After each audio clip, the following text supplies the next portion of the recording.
Are you considering an investment home in the mountains? I have been talking with lots of people lately who want to invest in the mountains. However, they are struggling with the current prices and how to make it profitable.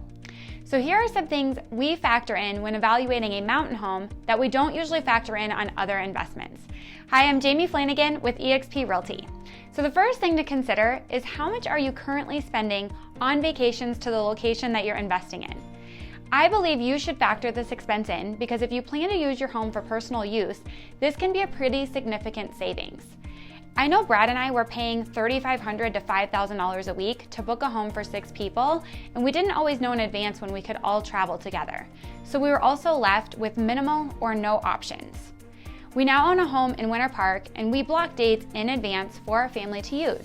So then if we decide we won't be using it, we actually are able to open those dates up last minute, and we've always been able to fill them. So if you spend 2 weeks in the mountains now and spend around $10,000, I would add this into your analysis. The next thing is to consider the headache factor and traveling expenses.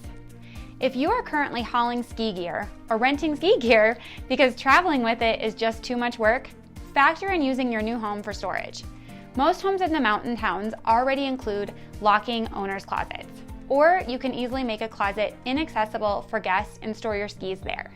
The next thing to consider is maintenance when something goes wrong and needs your attention. Usually that's annoying. However, talk to your CPA and take advantage of writing off your travel and getting to spend time in a place you love while handling the maintenance item that needs attention yourself. The next factor is depreciation. If you currently own rental properties, you understand depreciation. And I will say having one higher priced rental is so nice on the tax return. Finally, consider appreciation. Using 4% as an example, the same principle as above applies.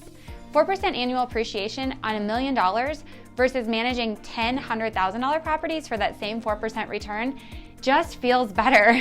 We have actually seen much higher appreciation than this in the mountains, so I'm playing with a very, very conservative number for this video.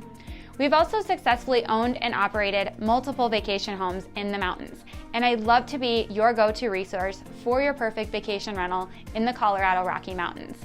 Click below for a list of tips for launching your mountain home as a short-term rental, as well as a bonus guide to evaluating the right price point, number of guests, and licensing requirements based on your preferred location in the mountains.